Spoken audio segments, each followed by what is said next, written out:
O encontro com o Dreamer. Naquele tempo eu morava em Nova York, em um apartamento na Roosevelt Island, a pequena ilha no meio do East River, entre Manhattan e Queens. A ilhota, como um navio ancorado, parecia a ponto de se desvencilhar das amarras e deixar-se levar pela correnteza rumo à liberdade. Do oceano, todavia, dia após dia, permanecia imóvel na escuridão ondulada do rio. Entrei no quarto para dar boa noite às crianças, mas já dormiam. Na ponta dos pés, retornei à sala. O silêncio da noite envolvia-me, ocultava-me um sentimento de estranheza, quase repulsão. Fazia-me sentir um ladrão embrenhado na vida de um desconhecido. Continuei observando a silhueta pontilhada de luzes da Kingsborough Bridge. A ponte parecia suspensa, sobre o imenso vazio dos seus átomos de metal. O frio pairava como uma ameaça iminente. Jennifer havia pouco retirara-se para o quarto, no melhor estilo americano de pontuar um desentendimento.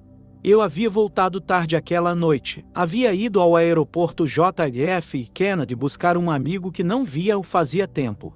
Do encontro restou-me a impressão de que sua vida era mais tranquila e mais feliz que a minha. Sentimentos de inveja, ciúmes e uma rivalidade cega, imersos em um passado não resolvido, manifestarão-se por uma incontida loquacidade, um impulso de falar sem freios. No carro, desfilei uma sucessão de mentiras, uma história romanceada dos meus anos em Nova York. Falei-lhe da minha impossibilidade de comparecer a todas as festas a que me convidavam, contei das vernissagens, das premieres teatrais, dos meus sucessos profissionais, dos meus hobbies e, sobretudo, do quanto eu era feliz com Jennifer. As palavras sufocavam-me, um pranto despontava. Sentia uma crescente náusea de mim mesmo e daquele jorro denso e irreprimível de insinceridades, daquele descontrole de mentiras. Era insuportável. Queria pôr fim àquela absurda exibição, porém, quanto mais tentava interromper aquele fiasco, mais sentia a impossibilidade de separar-me daquele ser mecânico, o homem que eu era. Quanto mais me repugnavam as palavras que eu próprio pronunciava, mais eu via a impossibilidade de remediar a situação. Éramos dois no mesmo corpo. Aterrorizava a ideia de ficar preso num ser bifronte, siamês, centauro, andrógeno, de ser um eterno recluso de uma simbiose grotesca e feroz. O ar tornou-se pesado. Percebi ter errado o caminho. Estávamos entrando num labirinto ermo e triste de vias mal iluminadas, cada vez mais sujas. As palavras apagaram-se e um gelado silêncio tomou o carro. E o conduzia lentamente, como se estivesse sob a violência de uma tempestade torrencial, quando vimos atrás de nós os faróis de outro carro aproximarem-se e, então, vi vultos furtivos movimentarem-se atrás da pilastra de um viaduto. Voltei-me para olhar o meu amigo. Gelei. Ele tremia descontroladamente, seu rosto era uma máscara de terror. Acelerei. Meu coração batia tão forte que o sentia fugir do peito. Instintivamente. Entrei na primeira travessa que encontrei. Tive de esterçar bruscamente para evitar bater em um grupo de mendigos espremidos ao redor de uma fogueira improvisada. As sombras dos edifícios eram goelas monstruosas, a garganta de um inferno que nos devorava. Um grito insistente de sirene cortou o ar e chocou-se contra aquela atmosfera opressiva, estilhaçando-a. Pelo retrovisor, por onde observava, desesperado o carro que nos seguia, vi os faróis distanciarem-se até desaparecerem engolidos pela escuridão. Reconheci os sinais de um bairro mais humano e algumas placas indicadoras que enfim nos socorreram, e nunca mais revi aquele velho amigo. Subi pelo elevador na companhia de um enorme homem negro, meio retardado, que tagarelou sem cessar até a descer no 17º andar. Na Roosevelt Island, naquela época, faziam-se experimentos de integração social, e não era raro o encontro com deficientes que residiam na ilha com seus acompanhantes. A acolhida que Jennifer me reservou, com seu cabelo que ondulava e envolto em bobs como as serpentes da Medusa, o cigarro entre os dedos, enquanto esbravejava e media, a passos nervosos, a sala de estar, foram os seus últimos reflexos no espelho da minha vida. Sente o vazio da nossa relação e toda a dor da minha existência. Como se o lento anestésico que me havia entorpecido por anos estivesse de repente perdendo o efeito. Aquele apartamento, o relacionamento com aquela mulher ou qualquer objeto sobre o qual eu pousasse o olhar mostravam uma mediocridade irremediável. Aquelas escolhas que acreditei serem expressões da minha personalidade estavam se revelando armadilhas sem saída. Não era isso que eu havia sonhado para minha vida. Percebi com repugnância a minha impotência. Um desespero mudo me dominou. Uma torrente gélida, densa, abateu cada barreira, cada mentira, cada compromisso e lançou-me como um náufrago sobre a margem desolada do ser. Reclinei a cabeça sobre os braços. A tristeza transformou-se em sono. O interior da casa estava imerso em escuridão profunda, somente quebrada pelos presságios do crepúsculo da manhã. Uma antiga tela ocupava a parede do fundo da grande sala. A luz tênue permite-me ver a paisagem campestre com uma figura sonhadora ao centro. Como na pintura, cada detalhe daquele ambiente, da arquitetura à decoração, transmitia uma intensa mensagem de beleza. Encontrar-me naquela casa, naquela hora incerta entre a noite e a aurora, era muito estranho, mas não me sentia surpreso. Tudo me parecia familiar, ainda que estivesse certo de jamais ter estado ali antes. A casa permanecia silenciosa, como absorta em um pensamento. Subia a antiga escada de pedra até a porta maciça de um cômodo. Reparei que eu estava cuidadosamente vestido, como para um encontro com uma autoridade desconhecida. Não me recordo o que agitava meu espírito, mas estava ansioso, mal-humorado. Uma ciranda de pensamentos alimentava meu monólogo interior como gravetos em uma fornalha. Tirei os sapatos, deixando-os à porta. Também esse ato pareceu-me natural. Certamente, aqueles movimentos, conhecidos e necessários, faziam parte de um ritual já realizado, outras vezes. Tinha a impressão de até mesmo saber o que me esperava além daquela porta, sem que na verdade fizesse a mínima ideia. Ao bater a porta, uma repentina inquietação substituiu imediatamente o fluxo dos meus pensamentos. Senti uma espécie de temor reverencial. Alguma coisa dentro de mim sabia. Sem esperar resposta às minhas leves batidas, apoiei meu peso sobre a maçaneta de ferro e empurrei a porta o suficiente para minha passagem. Meus olhos pousaram sobre a lareira. O intenso brilho das chamas o fez-me arder a vista, tanto que precisei desviar o olhar e fechar as pálpebras, para não lacrimejar. Ele estava ao lado do fogo, de costas para mim. Veio projetada na parede a sombra do seu vulto. O cômodo que o fogo distante deixava na penumbra era, em dois de seus lados, atravessado por imponentes arcos que emolduravam janelas antigas, órbitas oculares de pedra abertas na escuridão. Através delas, a leste, eu vi uma porção do céu suavizar-se em cores de aurora.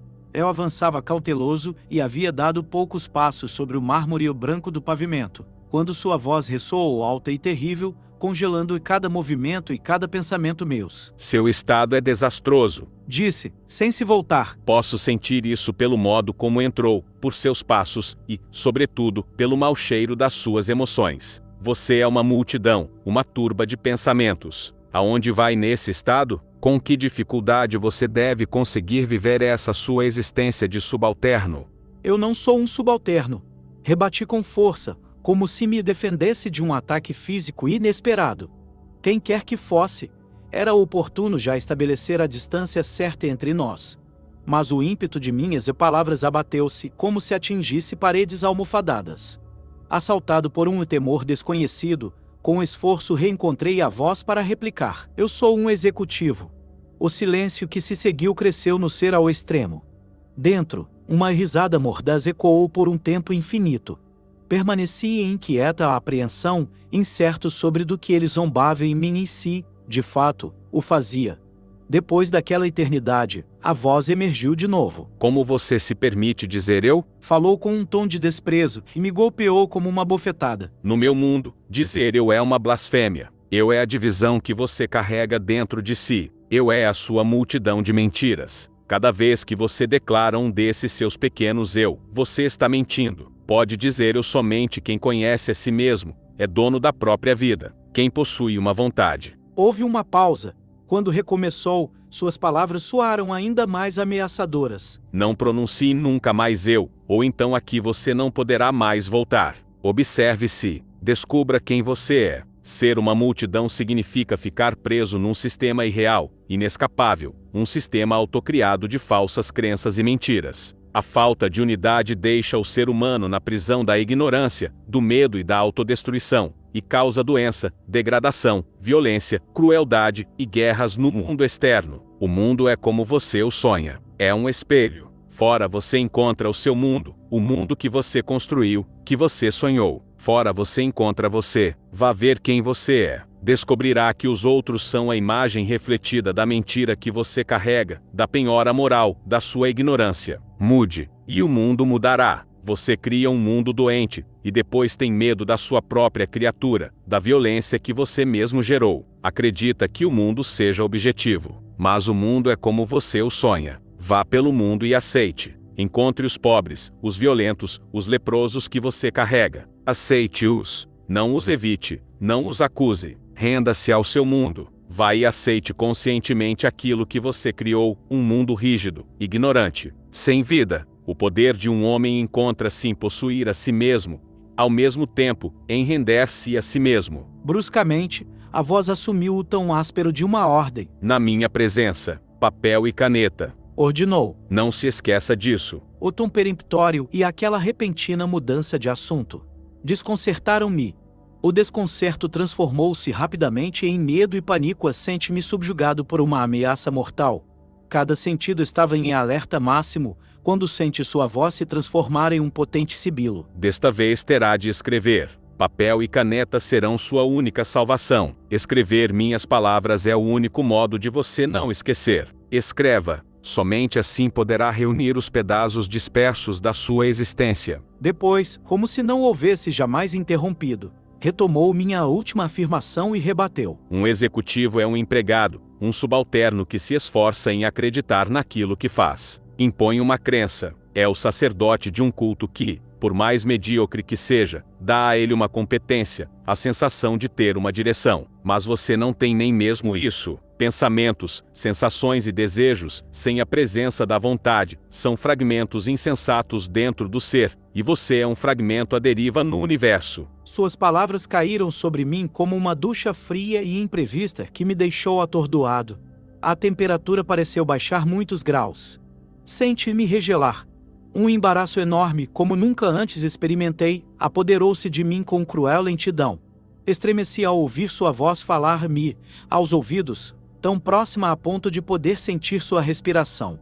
O tom era um sussurro rouco, sem doçura. Nas tribos indígenas da América havia uma casta dos últimos representantes, homens que não eram nem xamãs nem guerreiros, não caçavam, não competiam nem pela própria posição, nem pelas mulheres. A eles eram destinados os trabalhos mais pesados e fatigantes. Eram aqueles que retrocediam diante das provas de coragem, de incorruptibilidade. Deteve-se para, em seguida, dar-me sua estocada.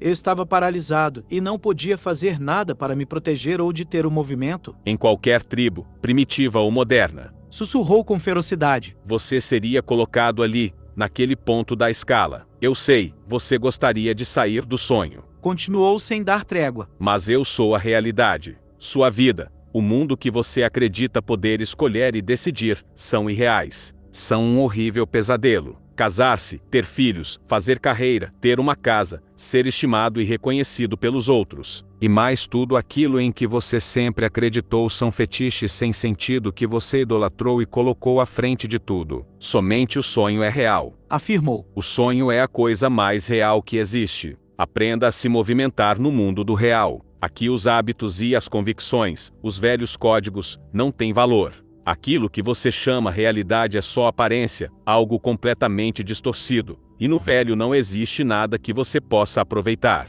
Você deverá aprender um novo modo de pensar, de respirar, de agir e de amar. Você tem vivido uma existência sem finalidade, dolorosa, escondido atrás de um emprego, atrás da proteção ilusória de um salário. Você está perpetuando a pobreza, o sofrimento do mundo. Diagnosticou com voz doce e severa, como se estivesse diante da constatação de um dano grave. A vida é muito preciosa para depender, e é muito rica para perder. É hora de mudar. Uma pausa multiplicou a força do que anunciou em seguida. É tempo de abandonar sua visão conflituosa de mundo. É tempo de morrer para tudo aquilo que não tem vida. É tempo de um renascimento. É tempo de um novo êxodo, de uma nova liberdade. É a maior aventura que um homem pode imaginar, a reconquista da própria integridade. Meus olhos haviam se habituado àquela penumbra, quando a aurora começou a dissipar a escuridão da noite. Um raio de sol atingiu a grande trave de mogno sobre a qual pousava o frontão de pedra. Entalhadas em grandes letras góticas e pintadas ao ouro, apareceram as palavras Visibilia ex invisibilibus.